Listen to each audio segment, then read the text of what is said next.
My name is Dr. Greg Henley. I'm a business educator, an entrepreneur, and an author.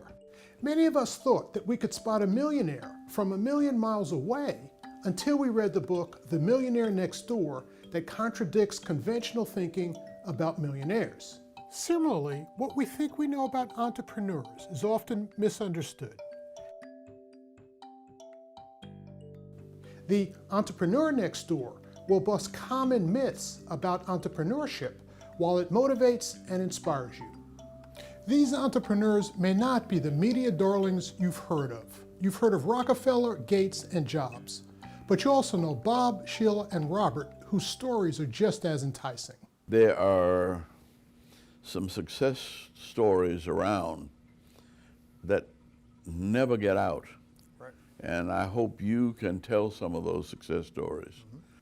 The American story is one of dreams that often few others believe in, as well as the bumps and bruises that are part of the process. Having the 85 bridge collapse the month after we opened. Hey, anybody can fail at this, so why don't I give it a try? It really is all about persistence.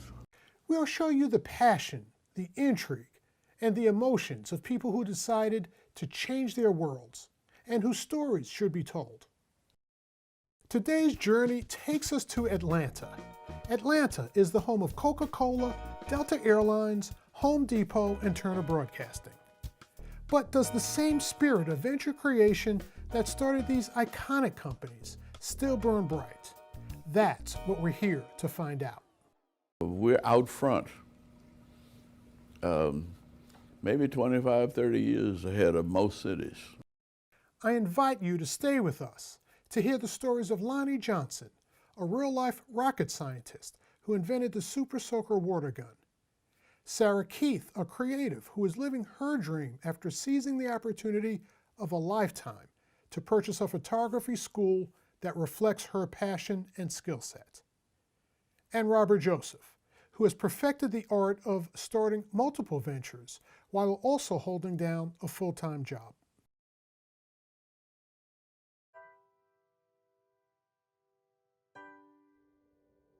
What do the stealth bomber, the Galileo spacecraft, and the Super Soaker water gun have in common? That would be Dr. Lonnie Johnson, who has been a prolific inventor in a wide range of fields since its humble beginnings in Mobile, Alabama. I've been interested in inventing and how things work for as far back as I can remember. As a small child, I was always taking things apart and curious about what was inside of toys and even appliances around the house. As a kid, I remember seeing this movie, Young Tom Edison, and I identified with him big time because here was this kid who was always involving himself in projects and telling adults that he was going to do certain things and nobody was believing him or listening to him, but he was constantly swimming upstream and doing all these really, really neat things. And I related to that.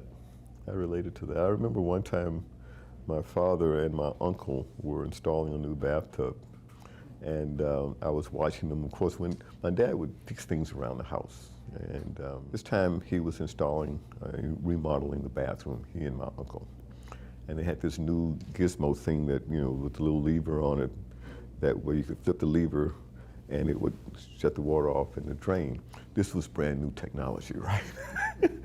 And when they were installing it, I was looking at how it worked, and I noticed that there was a burr, a little sliver of metal extending out from this plunger that went into the cylinder that would shut the water off. And I could see that it couldn't go all the way in. And I was trying to explain to them that this was not going to work, and they needed to look at what I was trying to show them, and they wouldn't look at it. They said, "Oh, you don't understand this. This is too complicated." I was a little kid, so they were very dismissive. And they installed the bathtub, got everything all built and all the tiles sealed in and everything, and turned the water on and flipped the thing, and the water just kept going down the drain. And they said, "Where is that boy? Where is he?" I don't.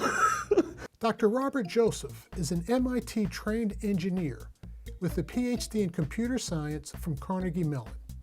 He is a serial entrepreneur whose interest in making things and starting businesses started early in life.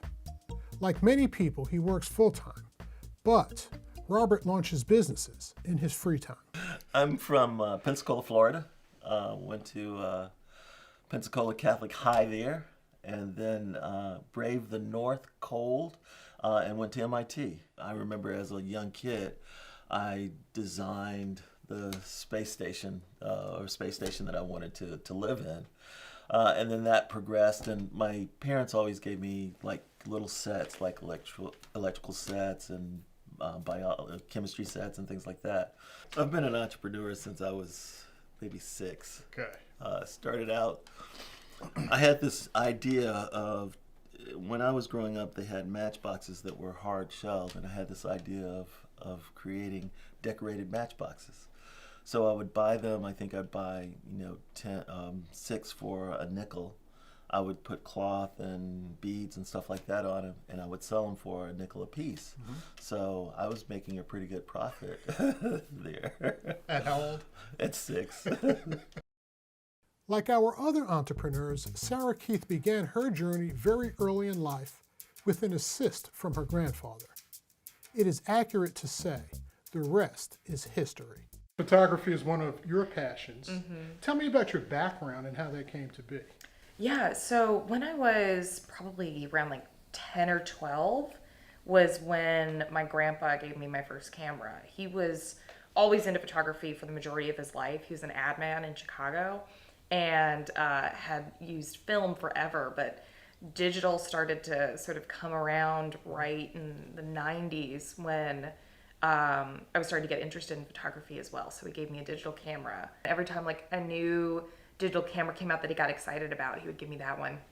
And we would go out on different excursions and photograph around Chicago and around the city, and just kind of went on from there into high school and got into the AP art programs, and then ended up going to the Savannah College of Art and Design at the Savannah campus. But where did you grow up? Oh, grew up in Milwaukee. Probably hit around 16, 17. It was something in there. It's like I didn't know exactly what I wanted to do with it yet. I just knew like this is something that I absolutely wanted to do, somewhere in a creative aspect. I'm second generation Polish and Croatian. Okay. And kind of the big reason why my grandma's parents packed it up, went through Ellis Island and moved to Chicago from Croatia was to get a better life and start a business. And they did that in Chicago, so she thought it was just really, really cool that I was kind of doing the same thing somewhere else in the U.S. and continuing that legacy on. And she kept being like, no, this would be really cool if your great-grandma saw this. She'd be very happy about it. So full circle. Full circle, complete full circle, yeah. We've heard each of our entrepreneurs talk about their interest and skills as a child. Interestingly enough, these are the same areas they built their professional careers and businesses around. Lonnie Johnson developed the perseverance to overcome adversity that entrepreneurs must have in his youth. I did grow up in the segregated South. Within my lifetime as a child, we certain places we were not allowed to go, certain doors we couldn't enter in restaurants, and certainly the white-only restrooms and white-only colored water fountains and things like that. So separate but equal, and of course our schools were segregated as well. Atlanta is known for its inclusiveness and opportunities for black businessmen and women. The Atlanta Way was the idea that there were progressive white people and progressive black people coming together in an interracial consortium. There were several notable black entrepreneurs who helped pave the way for today's black entrepreneurs. Among the first in Atlanta was Alonzo Herndon. He was the entrepreneur par excellence. Right. For right in not long after slavery to have a barbershop with about 20 chairs in it, where the barbers were all black and the customers were all white. Okay. But he had, the barbers were dressed in almost formal attire. And there were beautiful chandeliers and maroon carpeting all over, and it was a swanky place. I don't know what his formal education was, but he was obviously a genius. Mr. Herndon went on to form Atlanta Life, a fixture for black citizens for decades. Lonnie Johnson is also a pioneer who persevered to achieve success. It really is all about persistence. Even as a small kid, setting goals, building little small projects around the house. It's been a persistent pursuit of my interest in technology. This time I wanted something really complicated that I could really get my teeth into.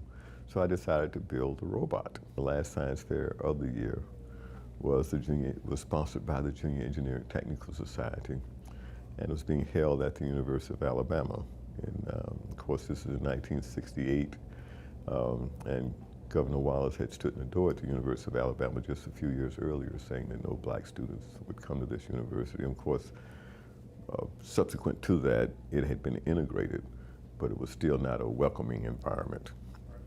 So I was there. We were the only black high school represented, and it was a Southeast regional conference where we had kids from various states in the Southeast: Georgia, Alabama, Mississippi, Tennessee, Florida, whole Southeast region. And we were the only black school there. Some pretty sophisticated projects, and I had my robot. And he won first place. And this was the Junior Engineering Technical Society that had said I shouldn't try to become an engineer, but I prevailed over those students who they thought would become great engineers. So that was a moral victory. I don't mind telling you. It felt good. And even though I had taken first place at this conference, and it was actually sponsored by the School of Engineering at the University of Alabama, they never asked me what my grades were. They never showed any interest in having me attend University of Alabama. In addition to our entrepreneurs' childhood experiences influencing their venture interests, their business and professional experiences also impacted their venture choices. I've worked for large manufacturing companies, large telecommunication companies, large universities. I've also worked for small companies that did testing, automated testing for servers. Worked for ViewCall, which was the company that did internet over the TV. Mm-hmm. So technology companies, and worked for companies that built lists for advertising. I taught at a university for 10 years, adult learners, and got a lot of great experience out of that, and also a lot of good understanding of how to convey information to people in a way that's not overwhelming. Teaching in the classroom, teaching online for a university gave me some insight into how to build things to be able to teach online and teach in person outside of the classroom. You spent some time at NASA. Right. What were you doing? Well, I actually spaced nuclear power systems, on the Voyager project, I did nuclear safety analysis, looked at the Voyager system, the launch system, looked for things that could go wrong with doing the launch that could cause these nuclear materials to be released to the biosphere, which would have been a no-no. So we did a risk analysis, looked for things that could go wrong. I came up with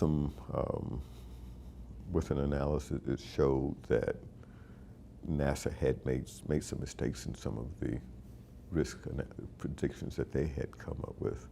And as a result, I was offered a job at the Jet Propulsion Laboratory. And so I ended up on the Galileo project. So I left the Air Force, took off the uniform, went to work at JPL, and there I was working on the Galileo project as the power systems engineer. I came up with this idea for how to protect against that loss scenario. And that resulted in a system design and invention of mine being incorporated onto the Galileo spacecraft. And it was one of the things where, when we first presented the idea, a number of engineers said, "Oh, that won't work." So I figured that, if I have some of the best hand-picked engineers in the country telling me something won't work, and then I got it working and proved them all wrong, I felt like I had arrived at that point.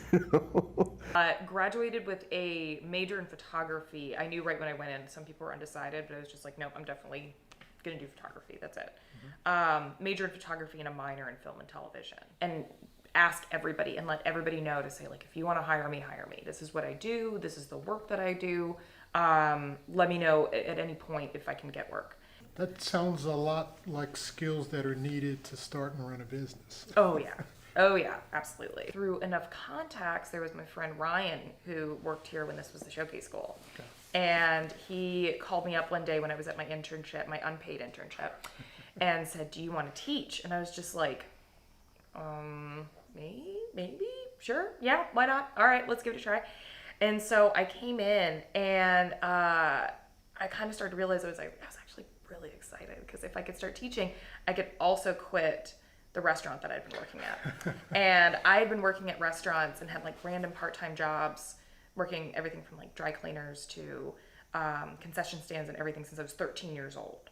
So for me, if I were to get a job teaching photography and doing my internships and like freelance, I'm like, that would be the first time in my life I would ever be doing solely photography work in like the 10 years I've been working. And the transition from teaching to running the school, that was the hardest one. That was really where it was me with a photography background having to learn how to do stuff like payroll and be the HR department and the accounting department and find out how to get an accountant and who do I go to for my tax and like all this other like random little bits of information, like who do I call to get the coffee delivered every week, like little stuff like that you don't even think about until it's like right in your face and you're just like, yeah, okay, totally.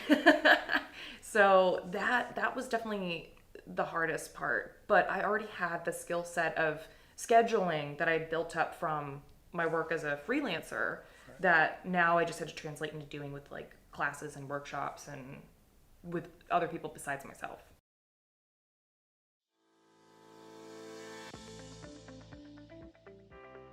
The typical way one thinks about becoming an entrepreneur is to start a business from scratch. Of our 3 entrepreneurs, only Robert Joseph did it this way, as he pursues specific business opportunities. Sarah Keith bought a business, which she's using as a platform for growth. Lonnie Johnson invented a best-selling toy to fund his research laboratory, where he works on high-level scientific projects. The way I view my life is there are not any significant points of pivot. Maybe it might look like that externally, but it's more like, and I know this might sound corny, but it's more like a river, and it just flows. And as I find other opportunities, I just flow into it, and that's the way that my life has gone. I don't do something that I don't like for too long. It's not in my nature. There's so many more things that I can do. As I got more into electrical engineering, I found out that when you're building a circuit board, there's the logic part of that circuit board, and then there's the physical part of that circuit board. And in the physical part, you could have a wire loose, and your logic's all right, but that wire loose is causing you problems. And so that duality didn't like a whole lot.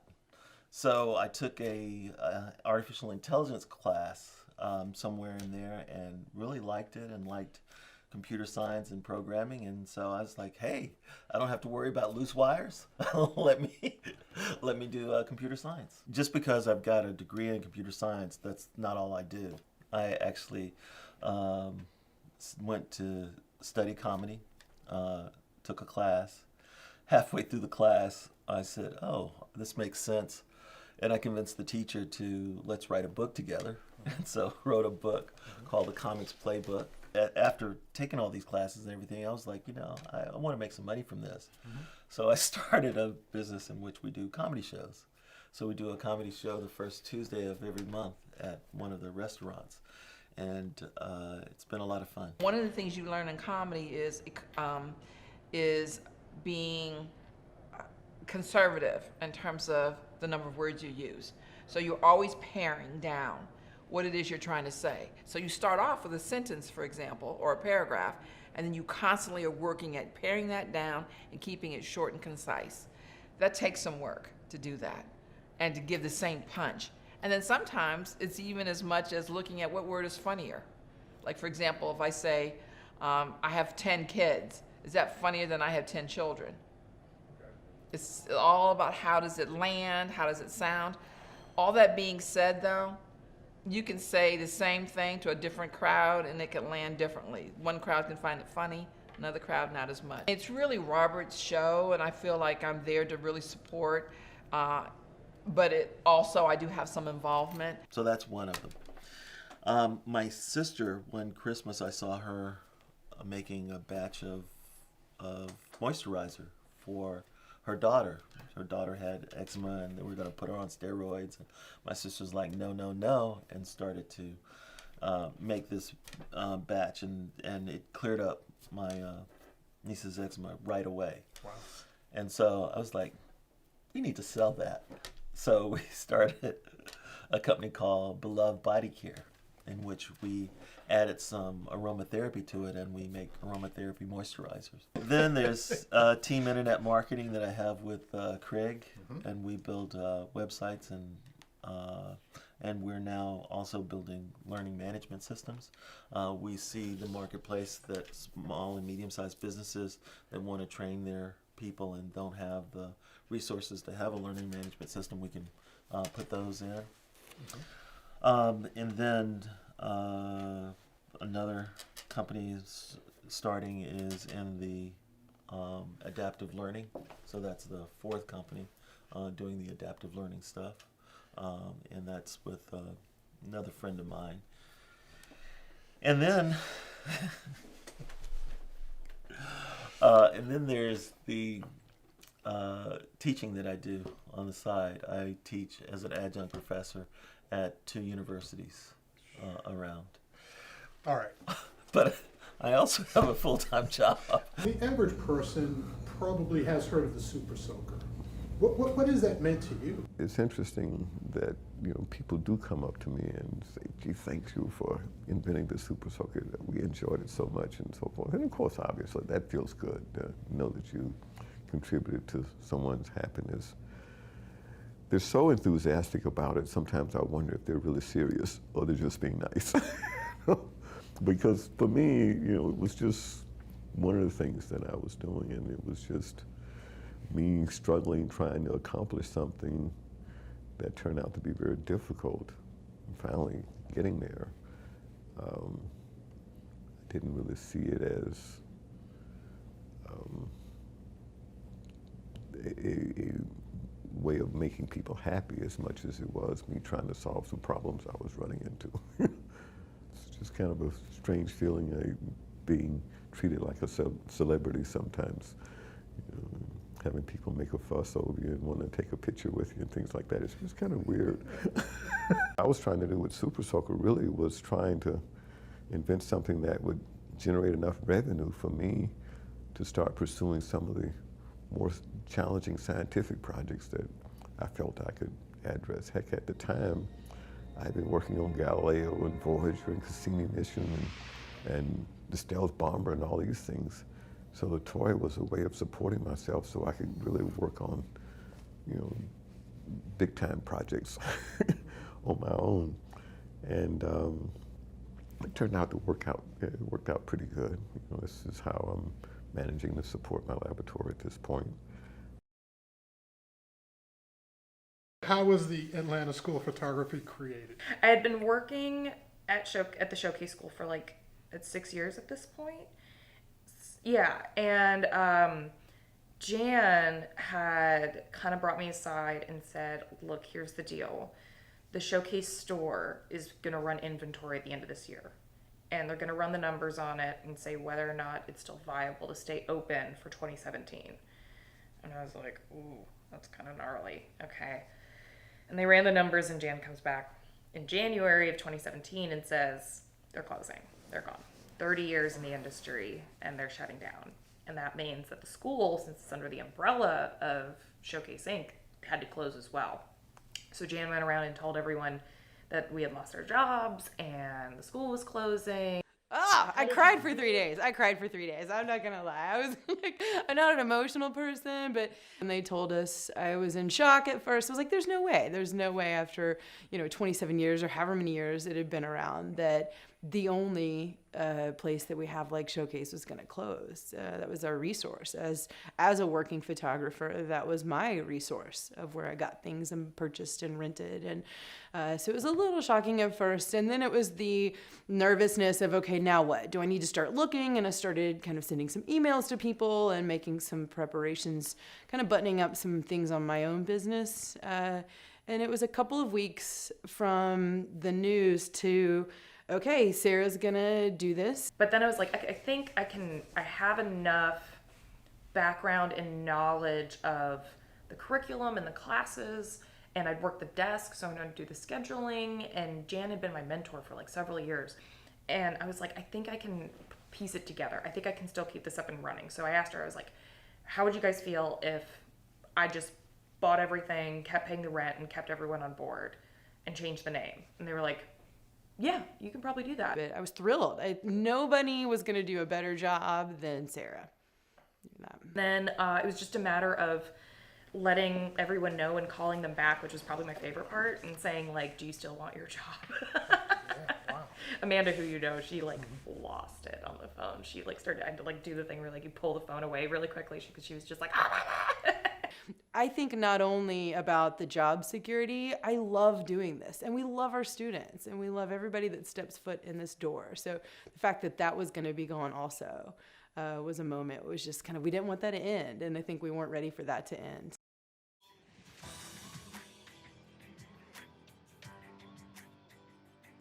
Robert Joseph takes action on his considerable intellectual curiosity. Similarly, Lonnie Johnson is known for the Super Soaker water gun, but he's a prolific inventor, and Johnson R&D Labs works on a diversity of projects. So it's a wide range of things, from electronics in terms of the digital distance device to electrochemistry, mechanical engineering, of course the water guns, Super Soaker, and the dart guns, Nerf dart guns, N-Strike was my product line on the Nerf. Those are all mechanical things. But the batteries that we're working on now, and even the engine, that's electrochemistry. It's pretty diverse. You know, some of it is just having an intuitive feel for Mother Nature. You know, in terms of, sometimes people will say, well, you know, we can do this. I say, Mother Nature doesn't do things like that. She's not likely to go along with that. We're now starting a program with NASA to develop that engine to power nuclear-powered spacecraft. That program is starting this month, in fact. So I'm very excited about that. So I'll be back in space again. NASA's existing technology using thermoelectric devices, single-digit efficiency, 6 to 8% conversion efficiency. My device will be 30 to 40% conversion efficiency, which will be huge. You know, that means that for spacecraft that go to outer planets away from the sun that use these nuclear power sources, the power system will be a lot smaller, a lot less weight, which means that the challenge for getting it into space and launched successfully on its way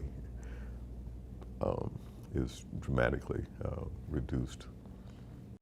But this is far from his first experience with rocket ships. I was making model rockets, and you could buy the little small rocket engines, and you could build rockets. They were basically paper, balsa wood, and you could paint them and so forth. But then I got to the point where I wanted to, you know, up the notch in terms of the level of sophistication. I wanted to build my own rockets out of metal and that would go a lot higher and be more powerful.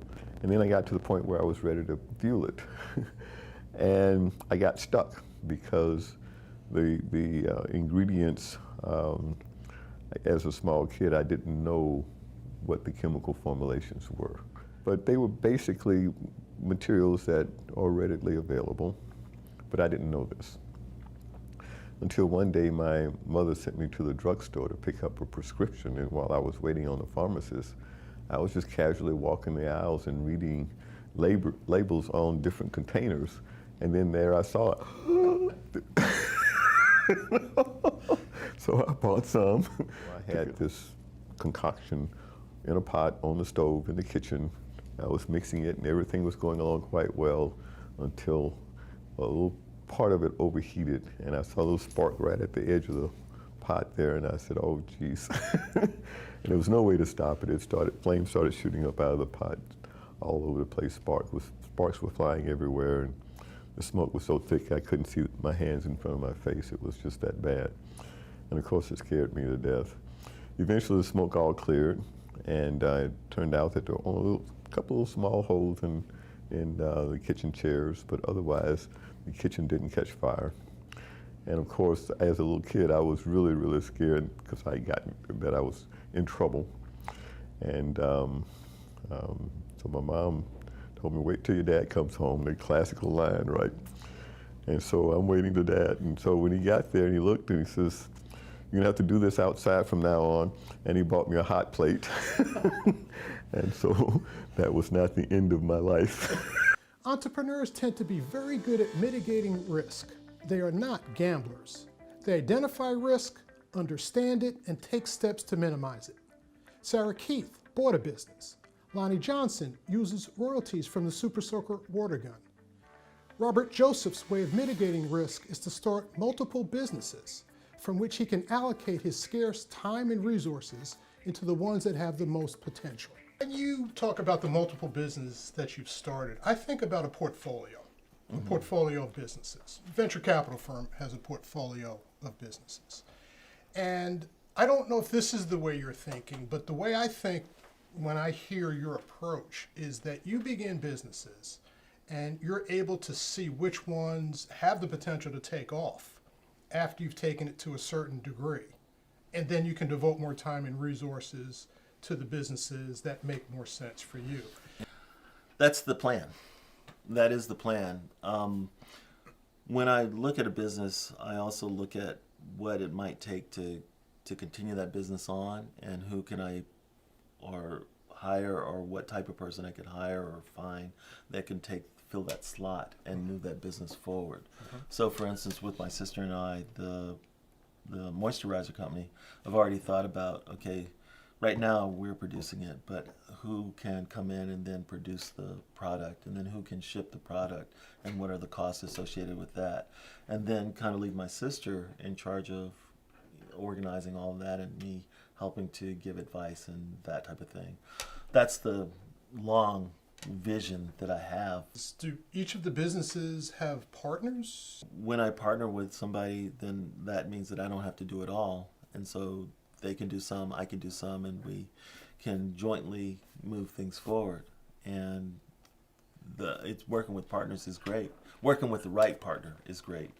I've worked with partners that weren't the right partners, then that hasn't been so great. Robert's approach to entrepreneurship is not like that taken by Lonnie Johnson and Sarah Keith, who are full-time entrepreneurs.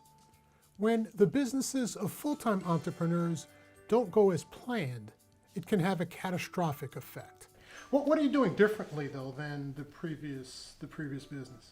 Yeah, that's what a lot of people have noticed in saying, like, we really like Showcase and everything that they were doing, but we feel like you guys just gave a new, like, breadth of life into the school, of not having the same classes over and over again. We started to insert new classes, like a portfolio class, business of photography, product photography, lighting, more intensive types of things in video classes. The biggest difference for me is that we aren't tied to a place anymore. And Showcase was a great resource, but it was one of those things that we had to kind of keep a cycle of the store and the school and the store and the school. And I think we are now able to tap into web-based things and other places as resources. And I think that's helped us grow exponentially. And what about plans moving forward to grow the business? We're looking for campuses in North Georgia and South Atlanta. So we've had a lot of students that say, man, it took me forever to get up here because I had to go over I-20. And it was just like, I don't want you to have to do that. That's ridiculous. And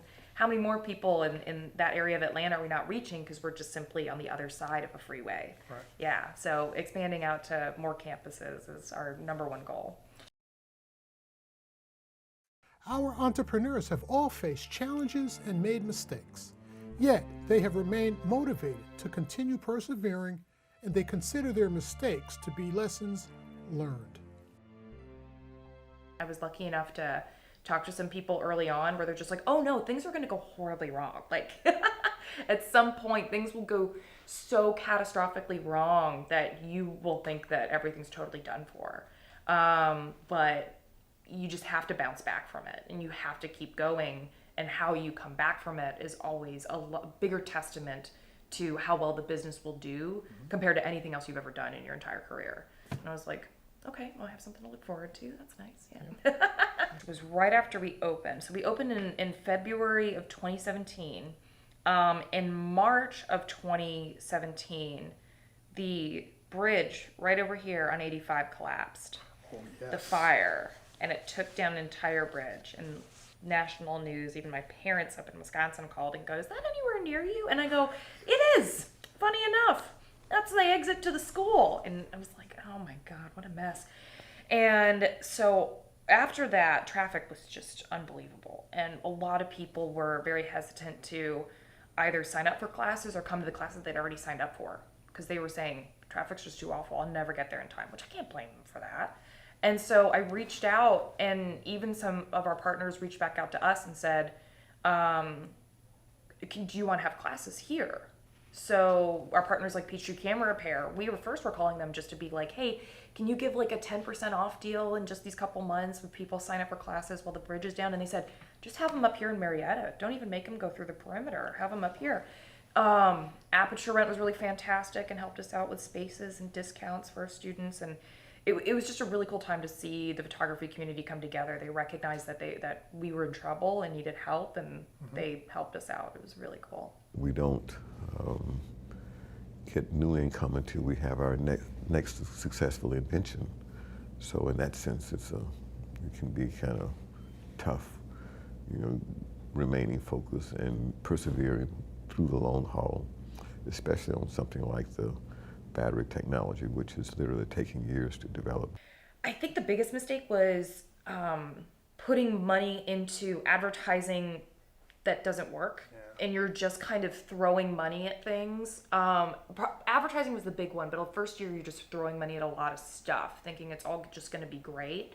And you end up wasting a lot of money on stuff that you realize doesn't work or you don't need, or was never gonna help in the first place. There's just a lot of things I wish that I could have taken my money back and put it back and invest it in something else. The hardest thing I had to learn was to say no, that I can't be a charity organization in like the same way that our nonprofit can. Right. But that I can't just be like, oh, well, I didn't want to be mean, so here's $200 for this month and the next 6 months. It's a business. Yeah, exactly. So I had to learn to be a little bit more mean, which It's running a business. it's for the business. It's for the business. Yeah, it's not necessarily mean. It's just business. Yeah. We've had our share of dry spells. We've had tough times when I have not been able to make payroll. Of course, that time obviously was very heart-wrenching because people depend on you, and when you're running into a brick wall like that and you don't have the income, and you've invested heavily up to that point, and you see all of your investment and even your ideas and dreams at risk, and you're risking failure because if somehow you can't hold everything together and survive those times, everything goes away. Your investment's gone. You can't even keep control of your intellectual property because even the patents require maintenance fees and things like that that you have to pay. And then if you don't have resources, you can't market them, or even the chances of recovering what you've invested to that point becomes moot. Would you mind telling us how did you overcome that? Well, fortunately, we only lost a couple of people. People held in there. The scientists stayed on board, and we endured that together. Eventually got out of it. Fortunately, it could have turned out very different. I think the bridge collapse was the biggest one. I really do. I think having the 85 bridge collapse the month after we opened was just the most awful thing that could have happened. Next to like our own building burning down. That was probably one of the worst things. Traffic was just to like a standstill all the way down the block on either side. It was just unbelievable. But instead of sitting around and saying, this is the worst, let's just cancel all the classes and start again in a couple months, like I said, we reached out to our partners, we got to talk to them.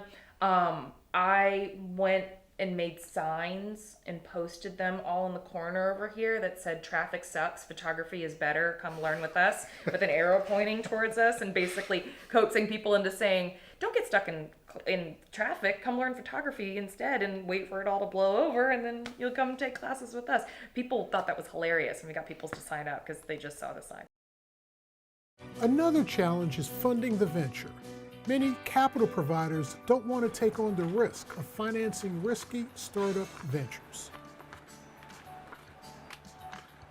Because of your success, are you now able to go to investors if you so chose? And To a point.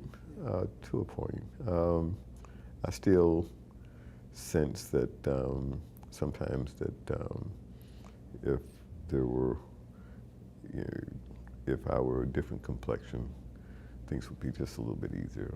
When I get told no about something, I wonder if it's really a no based on merit or a no based on me looking different and them not being comfortable because I look different from the people that they're accustomed to dealing with and investing in. And well, I mean, we see this. This is real. It was me and all of my savings, and my parents and my grandma as well. My family is just really amazing. My grandma wrote me a check for a couple $1,000s, and she just put like the sweetest letter in it. My parents overall have just been the most like amazing, wonderful people on the face of the planet. When I was putting it together, they had full confidence in me. They gave me a small loan because they said, don't take out a business loan because we don't charge interest. And I was like, that's true, thank you. with your businesses, have you raised venture capital? Angel investment or venture capital? Only one business that I have an angel investor. All the other businesses have been grassroots, and I prefer that because, you know, having too much money can be just as bad as not having enough. Even more so, worse. Because not having enough money, you start to get innovative and you start to figure out how to do things more efficiently. Money can cover up a lot of mistakes. And so it's really, if you can, I'd recommend doing as much as you can get done with what you have access to. And then as you get to a point where you're outstretched your resources, then, you know, look for angel investors or look for funding. What did you learn when you accepted the angel investors' money? I didn't know what I was doing. You know, if I had it all to do again, I would not have moved into an office space quickly. I would have left it virtual. I would not have spent a lot of money on hiring people full time. I would have figured out the pieces that I needed in order to put it together and then built it from that. And then once I knew that it was a viable option, then I would have, you know, done it in stages, but always with the idea of spend money on the things that produce money.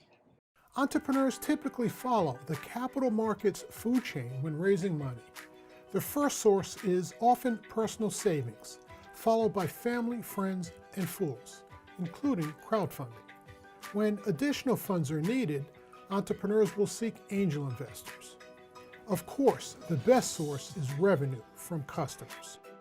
When we teach, we talk about angel investors, and if you have an established business like you do, perhaps alone, what are some of the things that you've been thinking about in terms of expansion?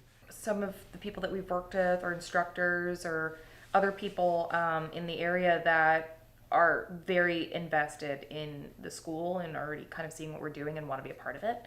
So having their investment and getting a percentage of the business, which is like, it's so weird for me, is like, it's my baby and it's That's my why I thing, and I'm asked. just like, am I ready to let even like a little chunk of it go? But I think to continue our mission and get to where we want to be, that's going to be something that not necessarily that I'll have to do, but I think will be really good. And the people who are going to be involved later down the line making those investments, I trust wholeheartedly.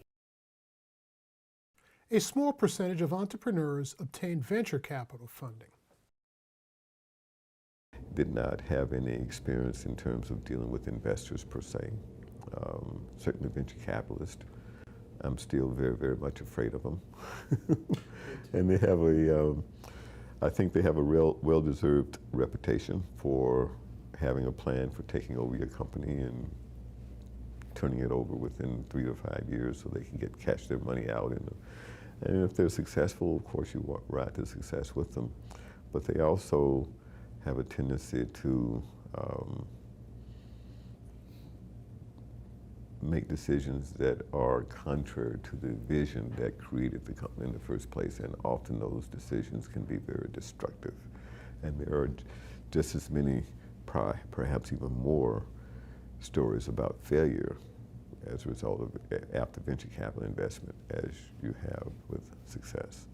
I've been made aware of, I'll say it that way, of situations where venture capitalists come in, invest, the company, get things going, stabilized, and then next thing you know, the entrepreneur is out. The guy who started and founded the business is out. They put in their own CEO, and in particular, another company that started with this solid-state battery technology that we licensed from Oak Ridge National Laboratory. Literally, the investors drove them into bankruptcy. We survived. Both Lonnie Johnson and Robert Joseph have prior experiences that have shaped their approach to investors. Sarah Keith has relied on her savings and on loans. My philosophy, basically on just about everything I've done, was to get it working, show what it can do, and have people go, wow. And, because, a lot of times, investments, support, help, those kind of things will depend as much on who you are as it does on what you're trying to do. And a lot of it is relationships. Although rare, entrepreneurs should not overlook grants as a source of funding. It's kind of neat when you can get a grant from the government because they're interested in the technology that you have and they see it as a benefit for the country. We know that entrepreneurs fail at a very high rate. With the sacrifices, the mistakes, and the failures, why do they do it? There's no salary cap. and that is so true. Because when I think about, for instance, the business that my sister and I have, the only constraint is how many we can sell. You have a lot of skills. I mean, the photography, the video, business is risky. Oh yeah. So why did you decide to start a business, given the skill set that you have? Because I'm a crazy person. I don't know. I mean, honestly, I'm not even really sure. It just felt so right in the moment to take it on. Like it felt like I would be really missing out on something if I didn't take that opportunity. It was right there. It was like in palm of hand, waiting for me to take it. And everything was already so easily set up and ready to go. And I had all the skill sets and had some of the money and kind of helped to piece things together. And I was like, okay, no, this is pretty perfect timing on everything. And I think I can pull this off. And if I can't, then, well, good try. Wow. But I was like, let me just give it a shot. Because I think I'll be more upset with myself if I don't try, if I just walked away. Yeah. I also think everybody's a closet entrepreneur, by the way. I think so too, yeah. How many patents do you have? I think the number is 138 at this point. Inventing is what I do. And I do see solutions. Sometimes it seems weird to me that some things do look obvious that are not so obvious to other people. I love doing new stuff and learning and growing. And ultimately, I want to be financially secure.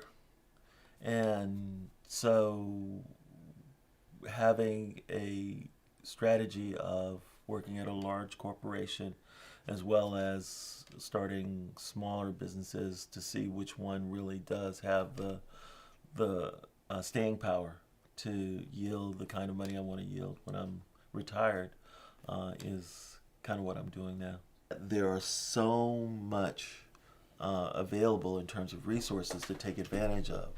So I can start an e-commerce business without a whole lot of overhead. What is it that drives you today? Basically the same thing that's always driven me, the idea of a challenge. I think, people ask me about inventing and things. I think we're all inventors. I think human beings are built to solve problems. And, a good problem, need is the mother of invention. This is everything I've always really loved and wanted to do, and forming my love of photography and education together, and then getting to get other people to get excited about it is just like the coolest thing in the world. I think the only emotional roller coaster next to owning a business would be having a child. I think that's the only other thing that would be higher level of constant emotional fluctuation. Because it's one day everything's awesome and everything's going great, and the next day something happens. Like we got broken into on Friday. And before that we were like, oh, we've got a bunch of people signing up for classes, we've got our next session starting, this is usually our slow season, but we've actually got a full roster, everything's looking really great. And then I got a call at 7 o'clock in the morning from our friends at APD saying, nope, Windows broken in and your computers are gone. So it's just like, constant, absolute up and down of you just don't know what's going to happen. And that's part of it that I absolutely love, and I'd never give up in the world for like any kind of super in and out 9-to-5 predictable job. That's not what I want. I would like to be known for having made some positive contributions to the world, helping to improve the plight of humanity. I think we'd all like to feel like we're making a difference. I think that would be cool. I certainly am trying to work with kids and share my success and perhaps open up their perspective in terms of what they may see as possible for them. There'll be somebody that's a maverick that does something completely different that shouldn't work, that everybody says shouldn't work, and then they make it work. And so for me, I like the diversity. I like thinking about this one time and thinking about this other stuff a different time. I want to spend my life in a productive, useful way. I talked to Reverend Jackson a while back. He has Parkinson's disease now, and the doctor is recommending that he slow down. And his thing is that, I'd rather burn out than rust out. So he's continuing to push forward, and I kind of like that mantra. I think it really does. I relate to that. I think I'll continue to push forward and continue to have an impact. Has fear of failure been a factor at all? I think I miss that gene. Good. I think I totally miss that gene where I don't see it as a fear of failure. I just see it as it's not an option. It's not necessarily I'm scared of or something I like put anywhere in my radar and my sight and my vision. It's just saying, no, it's not an option. And so what do we do to make sure it's not? And what do we do to make sure that it doesn't happen or prevent that from happening? Sarah kicks ass. I think that's really it was really great listening to a few minutes of her. I think you had tapped on that fear thing. And I think if anything, her biggest attribute is being fearless. And I think we come to her with these crazy ideas and she never shoots us down. She says, sure. And even if we know it's not going to work, she's willing to throw it out there and see if it sticks. And I think that attitude and that ability to not be scared to try something is going to take us into some crazy places we never thought would be possible. Success brings about success. So people start to believe in you when you establish a track record, that's good news. Entrepreneurs are great at learning from mistakes. Here, our entrepreneurs share some of those lessons. At some of the smaller companies that went belly up, I learned that, hey, anybody can fail at this, so why don't I give it a try? At least I'll be under my own power. people skills that you have to have running your own business in anything transfer really, really well. So being able to call people up and talk on the phone is huge, and something I think a lot of people in our generation take for granted for some reason. And I don't blame them necessarily, because we've been growing up with text messaging our entire lives.